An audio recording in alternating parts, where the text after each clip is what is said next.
Paalala po lamang, ang impormasyong aming ibabahagi ay para sa layuning pang-impormasyon lamang at hindi opisyal na payo ukol sa tulong at regulasyon na kung saan mang seksyon ng gobyerno, Pilipinas man o Japan.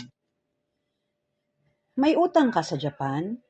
Pwede ba itong makaapekto sa visa o permanent residence? May utang ako sa Japan. Maaapektuhan ba ang visa ko? Papaano kung magpi-PR ako? Ito ang tanong ng maraming Pilipino na nagtatrabaho at naninirahan sa Japan. May mga personal loan, credit card balance, cellphone installment, car loan, housing loan, o iba pang financial obligations. Kaya ang malaking tanong, kapag may utang ka ba sa Japan, automatic bang hindi ka na makaka-renew ng visa o makakapag-PR? Ang sagot, hindi automatic. Ang pagkakaroon ng ordinaryong private debt ay hindi nangangahulugang automatic nang matatanggihan ang iyong visa o permanent residence. Pero may mga klase ng pagkakautang at financial problems na mas seryosong epekto sa immigration examination, lalo na kapag nauugnay ito sa tax, pension, health insurance, legal problems, o kakayahan mong suportahan ang iyong sarili. Kaya himayin natin. Number 1, ordinaryong utang sa bank o loan company. Halimbawa, mayroon kang bank loan, credit card balance, car loan, housing loan, personal loan, o installment payment. Hindi ibig sabihin na dahil may ganitong utang ka, ay automatic nang bagsak ang visa application mo. Ang isang loan ay bahagi ng normal na financial life ng maraming residente. Ano ang mas mahalagang tanong? Binabayaran mo ba ito ayon sa agreement? Kung regular ang payments at wala kang serious problem sa repayment, ibang sitwasyon yon kumpara sa taong may malubhang default, legal dispute, o hindi na kayang suportahan ang sariling pamumuhay. Kaya huwag agad maniwala sa sabi-sabi na may loan ka sa Japan, hindi ka nabibigyan ng PR. Hindi ganun kasimple ang immigration examination. Number 2, mas sensitibo ang tax, pension at health insurance. Ito ang isa sa napakahalagang distinction. Kapag sinabi nating utang, maraming tao ang iniisip agad ang bank loan. Pero sa PR application, public obligations ang isang malaking bagay. Sa kasalukuyang PR guidelines ng Immigration Services Agency of Japan, kasama sa public obligations ang taxes, public pension, contributions, public medical insurance premiums, at ilang immigration-related notifications. At hindi lang sapat na bayaran mo bago mag-apply. May mahalagang warning ang immigration. Kung ang tax o ibang public obligation ay nabayaran nga sa oras ng application, pero hindi naman nabayaran sa original deadline, maaari pa rin itong mag-evaluate negatively.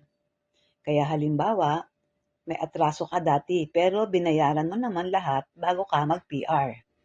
Hindi ibig sabihin na automatic nang okay ang record. Ang payment history at kung kailan ito binayaran ay maaaring mahalaga. Number 3, pension at health insurance. Huwag baliwalain. Maraming Pinoy ang nakatuon lamang sa tax. Pero kung PR ang pinag-uusapan, kailangan ding bantayan ng pension at health insurance. Sa PR application documents mismo, hinihingi ang mga dokumentong nagpapakita ng payment status ng public medical insurance at sa ilang sitwasyon ay kailangan ding ipakita ang records upang mapatunayan na walang late payments. Kaya kung may panahon na, hindi ko muna binayaran ang pension o hindi ko muna binayaran ang National Health Insurance, huwag isipin na maliit na bagay lang yon. Mas mabuting alamin agad ang status. Ayusin ang anumang atraso kung maaari at itago ang mga resibo at official records. Number 4, paano kung malaki ang private debt mo?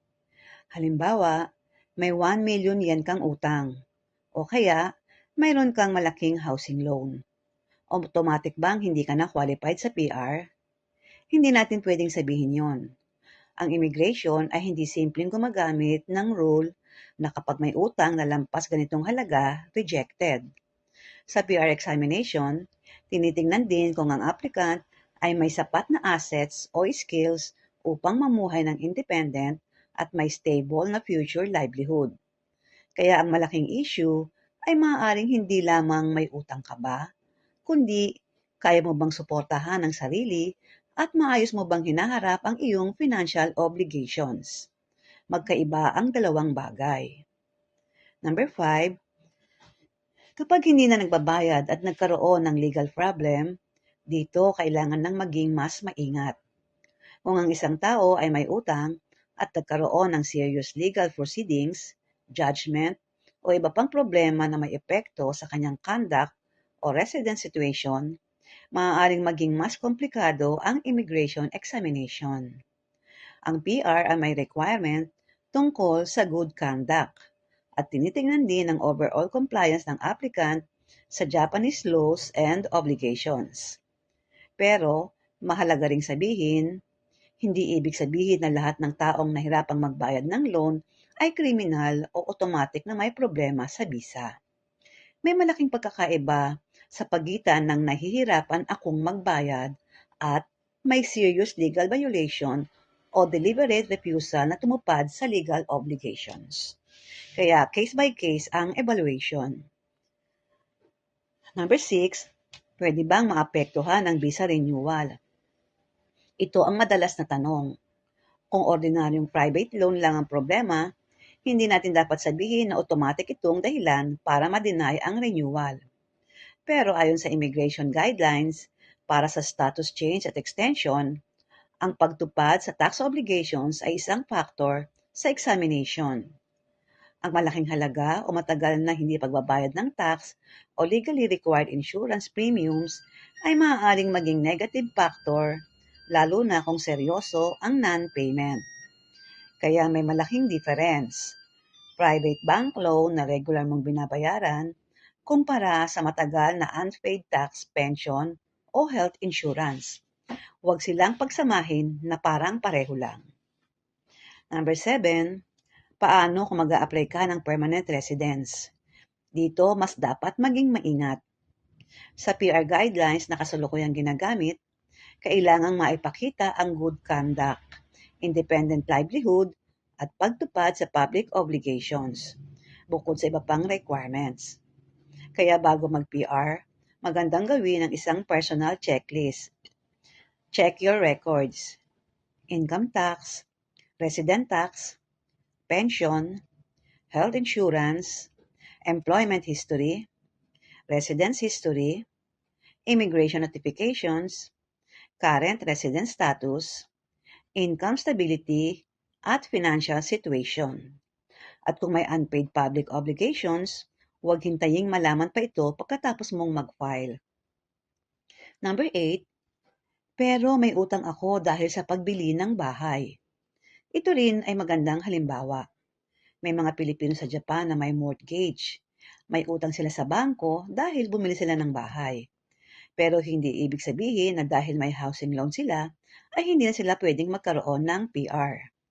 Ang housing loan mismo ay hindi dapat otomatikong ituring na kapareho ng unpaid tax o unpaid pension. Ang mahalaga ay tingnan ang buong financial situation at kung maayos ang pagtupad sa mga obligations. Number 9, mas malaking red flag. May pera ako pero sadya kong hindi nagbabayad. Ito ang kailangang maintindihan ng lahat. May malinaw na distinction sa current immigration guidance tungkol sa intentional non-payment ng public dues.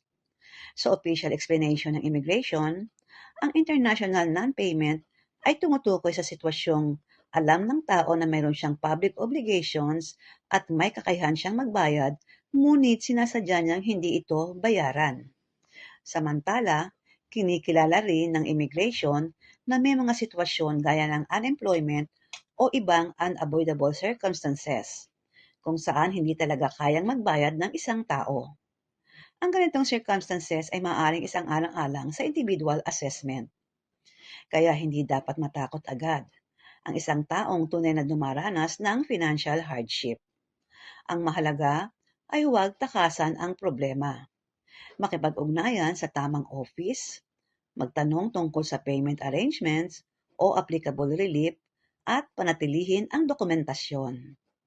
Number 10, kung may utang ka, ano ang dapat mong gawin?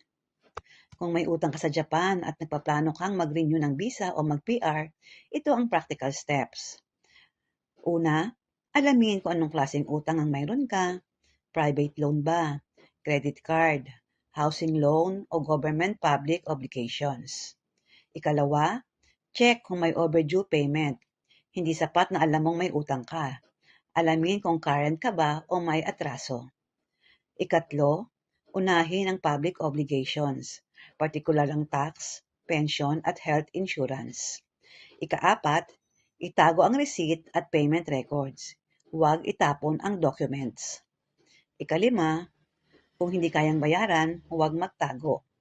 Makipag-usap sa creditor o sa appropriate government office at alamin kung anong legal options ang available. Ika-anim, kung ang PR ang target mo, mag-check muna bago mag-apply. Dahil kapag may complicated financial history, mas mabuting malaman muna ang possible issue kaysa manghula. Ang pinakamahalagang mensahe, kaya kung may magtanong sa iyo, may utang ako sa Japan, automatic ba akong hindi makakakuha ng visa o PR? Ang tamang sagot ay hindi automatic. Ang ordinaryong private debt ay hindi pareho ng unpaid tax, pension o health insurance. Pero hindi rin ibig sabihin na pwede nating baliwalain ang lahat ng financial obligations. Sa immigration examination, mahalaga ang overall compliance, good conduct, stable livelihood, at tamang pagtupad sa public obligations. Kaya ang pinakamagandang gawin, huwag matakot dahil lamang may utang ka. Pero huwag din namang isipin, utang lang naman yon, kaya wala akong kailangang ayusin. Alamin kung anong klaseng obligation ang mayroon ka, kung overdue ba ito, at kung may epekto ba ito sa iyong immigration situation. Disclaimer lamang po, ang lahat ng ito ay para sa general information at educational purposes lamang. Hindi ibig sabihin na pare-pareho ang magiging resulta ng bawat applicant. Ang desisyon tungkol sa visa, status of residence, extension, change of status o permanent residence ay nakadepende sa kabuuang circumstances at sa pagsusuri ng Japanese immigration.